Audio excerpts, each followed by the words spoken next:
I'm going. Hi, it's Frank Fitzgerald. I'm here at Dandelion Gallery and wanted to give you a little talk about my feature artist show, which is called Surreal Nights, and my new painting that I've been working on almost a year. And it's the story of my pet dinosaur, Roar, who turns on the moon at night in Chicagoland. So what happened was about 30 years ago, when I was just starting teaching, I was taking my daily walk down by Lake Michigan, and I saw a large bluish-green egg floating in the water. And I thought to myself, that is too big to be a chicken egg. Surely it must be an ostrich egg. So I loaded it in my wagon very carefully, put down a blanket, wheeled it home, put it under a heat lamp, took good care of it. 2 weeks later, out came a T-Rex. I know what you're thinking. Impossible. T-Rex are extinct. And that's what I thought. And then I did the best I could. I raised him. I taught him to talk. And he even got a job turning on the moon at night. I know what you're thinking. Impossible. The moon is very, very far away. How would he even get there? And there's no oxygen in outer space.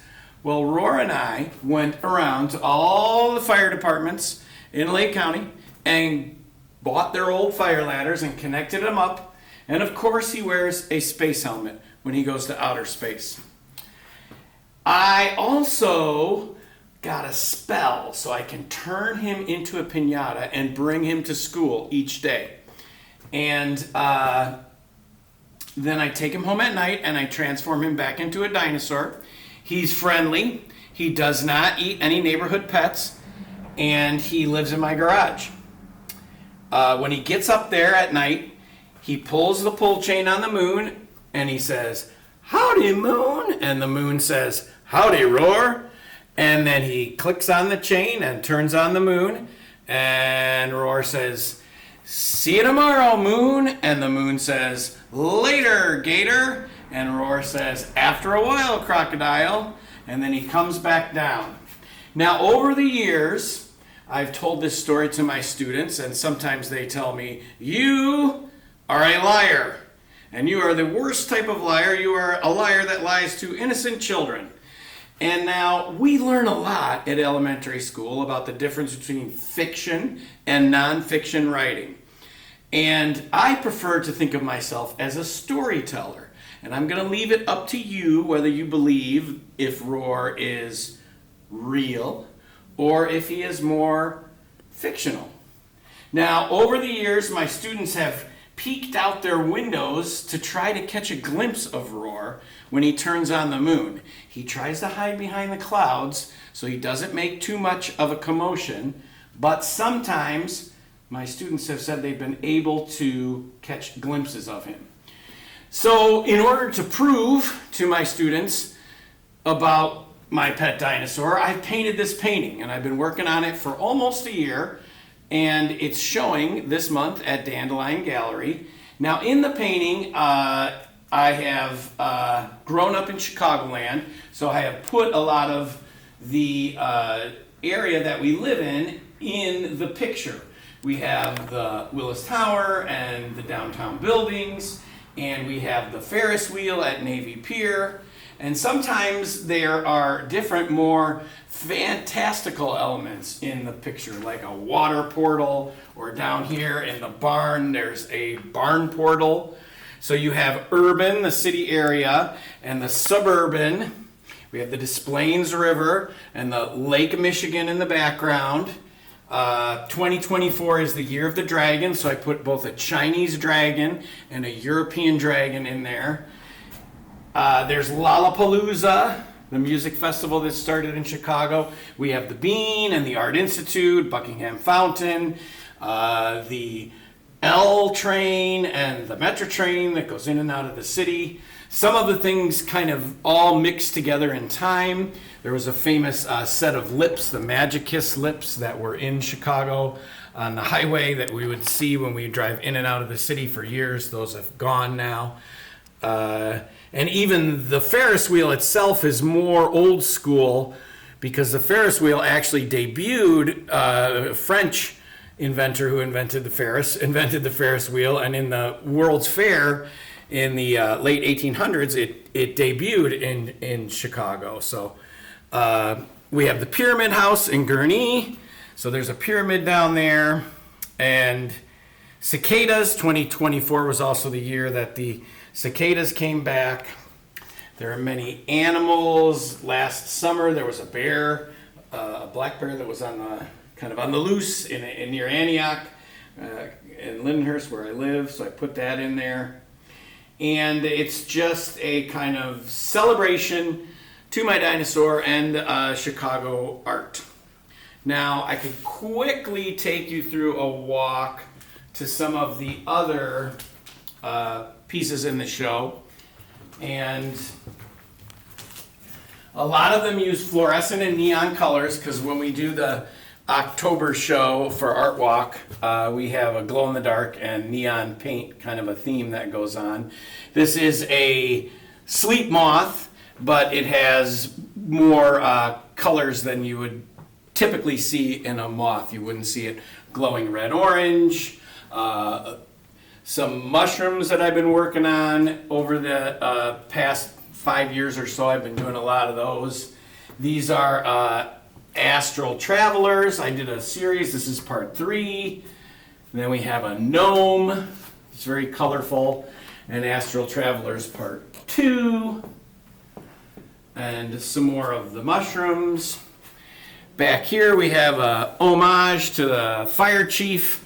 Of course, like all kids, I love those plastic fire hats that they give you if you go visit the station. So I really felt like that a way to honor firefighters and a way to celebrate and investigate that kind of a subject matter of those colorful hats in there.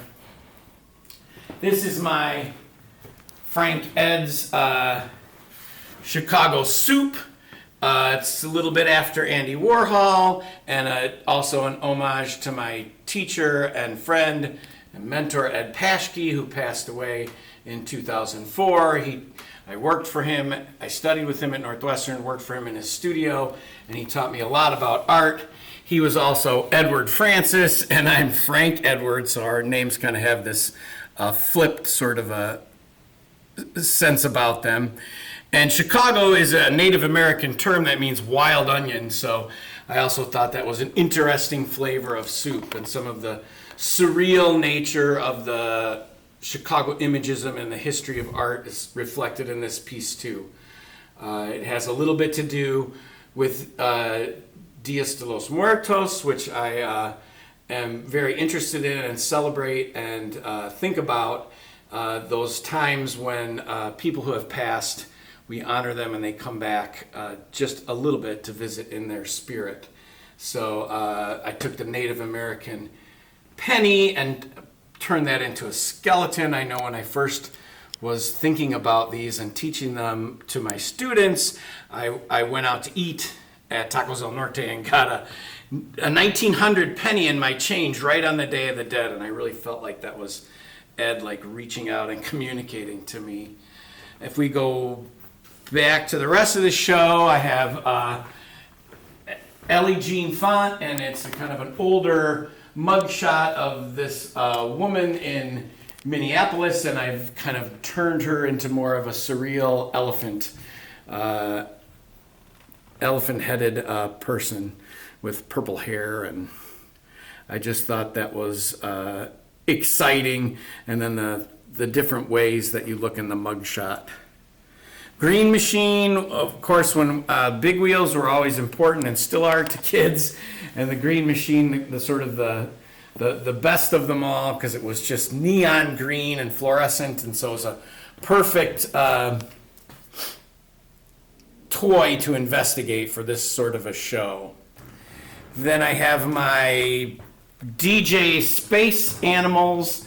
This one's DJ Space Badger. I went to University of Wisconsin at Madison, so I put him in the red and white kind of almost pajama-looking, suit-looking thing. Kind of reminds me a little bit of my father, who passed away a few years ago.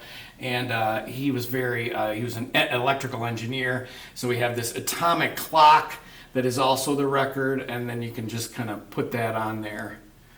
The next one is a Quetzal bird that is DJ, and a lot of these fantastical birds that you see down in Mexico and in the rainforest in Central America. They are so colorful and they are surreal just by their very nature. If you watch the dances that they do and the way that they're colored, it just seems like these birds that puff up twice their size, they can't possibly be real, but yet they are.